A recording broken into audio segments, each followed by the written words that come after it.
Welcome to the problem-solving session for Chapter 25. Let's begin with our first problem.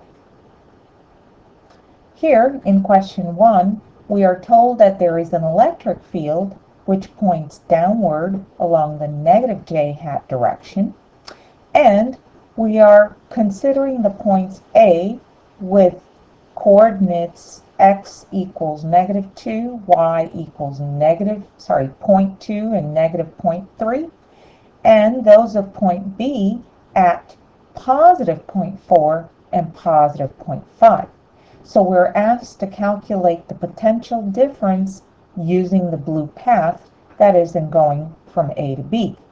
Now, one thing that we want to note is that, as we said in the lecture, the electric field always points in a direction of decreasing potential, which means that if instead of going from A to B, we were going from B to A, we would expect our delta V to be a negative number.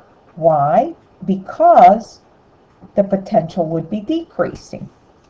However, because we are going from the point A to the point B, in this case, we expect our result for delta V to be a positive number. So let's see how we might go about solving this problem.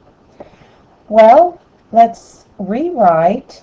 Let me come down here, make this page bigger. Let's go ahead and rewrite the value of the electric field, which is given as -325 volts per meter, j hat, downward direction, and the point A, which is the point A, that is not a vector, of course. Let's go ahead and just erase this.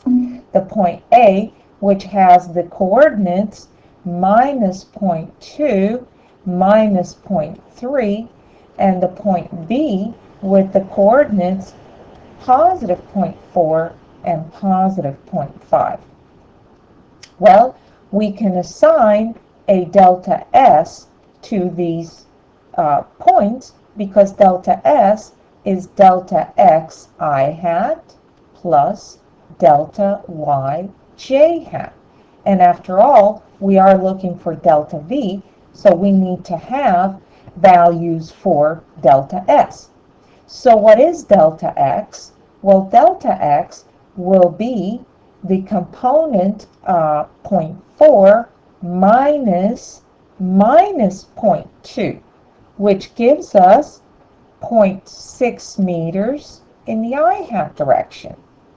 Delta Y is 0.5 minus 0.3, which gives us 0.8 in the positive j hat direction. So this is our delta S. Well, delta V is equal to negative E dot delta S. Well, let's see. Negative minus 325 volts per meter. Remember, our electric field is in the negative direction, negative I hat. Dot it with 0.6 meters I hat plus 0.8 meters j hat. Well, j hat dot I hat is 0, so we get no contribution there. J hat dot j hat is 1, but we have a negative times a negative, so we effectively end up with 325 multiplied by 0.8, the meter times the meter cancels out, and we are left with a delta V, which is positive 260 volts. As expected, since we were moving in a direction opposite the electric field, we expected our value of delta V, the change in potential, to increase. Let's look at question 2. Here, we are given an arrangement where we have positive charge along a plate uniformly distributed, negative charge along an opposite plate parallel to the first of the same magnitude of charge, but of course negative. we are told that we are going to take a positive charge, and I believe it's specifically a proton of 1.6 e to the minus 19 coulombs. We're going to release it from a point A from rest, and of course the proton will move in the direction of the negative plate, but since it has potential energy, it should convert that potential energy to kinetic energy, since the electric force is doing work on the charge, giving it an increase in kinetic, but at the same time decreasing its potential energy. Well, the first thing that we're asked to determine is the change in the potential energy between the points A and B. Well, and we can easily do that if we note that VB minus VA can be given by the negative of the electric field dotted with, and what we're going to do is that we are going to take a coordinate system where X is in the direction of the electric field, Y is perpendicular to it, and so we see that our electric field is along the X direction, positive specifically. Delta S, in this case, the displacement or the distance between points A and B is actually delta X. So delta S can be written as dx. So E dot dx in the I hat direction, of course ds itself is not let's see, what have we got here? Okay, we need to erase that because it's I hat, which is our vector. E is in the I hat direction, so we're left with a minus E delta X, giving us our value of delta V. Well, E, we're told, is 8 e to the 4 volts per meter, so minus 8 e to the 4 volts per meter. Delta X is the distance little d, which was given to us as 0.5 meters, and so we get a change in delta V. By the way, this is a negative sign here, delta VB minus VA. We get a delta V, which has a value of minus 4 e to the 4 volts. Did we expect to get a negative number? In fact, we did, because we were moving along a direction parallel to the electric field. Well, in part B, we are now going to take a proton and put it at the point A and watch it go to the point B. We're asked to determine the change in the potential energy of the proton. Well, recall that the definition for delta V is delta U divided by Q. Well, if we're solving for delta U, we can take Q of our proton, multiply by the delta V value that we just calculated. That leaves us with a value of delta U, which is Q, 1.6 e to the minus 19 coulombs, times negative 4 e to the 4 volts. But of course, this gives us the coulomb times the volt is the joules. So we get a change in the potential energy of the proton, which is negative 6.4 e to the minus 15 joules. And what that means is that our proton has lost potential energy. How much? 6.4 e to the minus 15 joules. How much kinetic energy do you think our proton has gained if it lost 6.4 e to the minus 15 joules? Well, you guessed it. The kinetic energy that it gains is exactly what it lost in potential. The gain in kinetic energy is 6.4 e to the minus 15 joules. And so in part C, when we're asked to calculate the speed of our proton, it started from rest, so we know that the speed at point A was 0. To get the speed at point B, we look at the fact that delta K is the difference between KB and KA.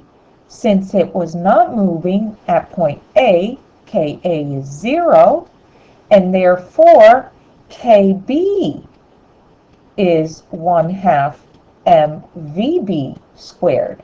Well, we know KB because that is the value of delta K. If we want to solve for VB, the speed at point B, we take 2 times KB divided by the mass of the proton, take a square root, plug in our numbers, and let's see. This should give us, with the mass of a proton, 1.67 e to the minus 27 kilograms. KB, 6.4 e to the minus 15 joules, times 2, the square root, gives us a speed of, let's see, well, you're going to help me out with the numbers here because I think that my powers of 10 are off. I'm getting 2.77, and let's see, this is going to be minus 27, positive 27 plus 15 is positive 12. Take a square root. I believe, and you can check the numbers, this might be e to the 7 meters per second, but for some reason I didn't write it down in my notes. So I'll let you verify the absolute numerical value of the speed, and I'm going to guess that this is the case, 2.77 e to the 7. It might actually be 2.77 e to the 8, but I will let you decide what that actual number is. Next question.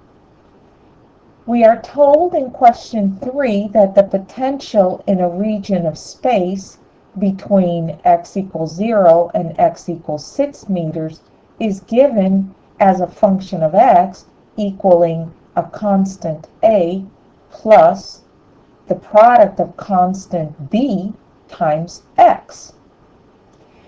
A has a value of 10 volts, B has a value of minus 7 volts per meter, and here of course the unit per meter is just so that we can cancel out the unit of meter in x. In part A, we're asked to determine the potential at the 2 different points. Well, let's see. The potential at the point 0 is going to be A plus B times 0. Well, anything times 0 is 0, so the potential at the origin is merely equal to 10 volts. The potential at x equals 6 will be equal to A plus 6B, 6 being in meters. Well, let's see, that's 10 volts plus 6 times negative 7, and of course 6 meters times negative 7 volts per meter is negative 42 volts. So we take 10 minus 42 gives us minus 32 volts. Well, in part B, we're asked to determine the electric field at the same 2 points. Well, we must take into account that the electric field magnitude is determined by the negative derivative of the potential function with respect to x. Well, if we look at this function here and take the derivative, with respect to x, we see that a is a constant, its derivative is 0. B is a constant times x, therefore it must be that the derivative of v with respect to x is minus b. The minus here because we have minus dv over dx. But b itself is a negative, so minus negative 7 volts per meter is a positive 7 volts per meter. Notice that this is a constant, which means that E itself does not have a spatial dependence and is constant. So E at 0 magnitude is equal to 7 volts per meter. E at 6 magnitude is also 7 volts per meter. Last question. Here in question 4, we are told that there is a spherical conductor that has a charge of 26 microcoulombs.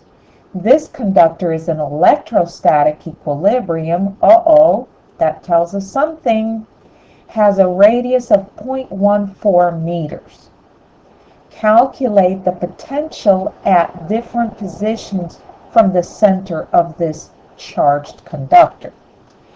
Well, the first thing we're going to say is that if this is a conductor in electrostatic equilibrium, it is an equipotential surface. So, no change in potential inside, no change in potential outside. And the potential drops off as 1 over r, sorry, not outside, but rather on the surface. That's what we really want to say, on the surface.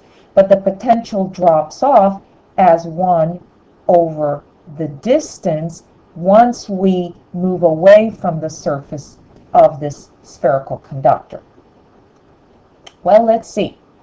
Calculate V at, in the first case, we're told at a distance less than the radius of the conductor, which means inside. Well, the potential inside is constant and equal everywhere to the value at the surface. Well, the surface means the radius is the radius of the sphere. So inside we have 8.99 e to the 9 times 26 e to the minus 6 coulombs divided by the radius, which is 0.14 meters. This gives us a value of, let's extend this a little bit further. The potential on the inside is 1.67 e to the 6 volts, provided that we have entered our numbers on the calculator correctly.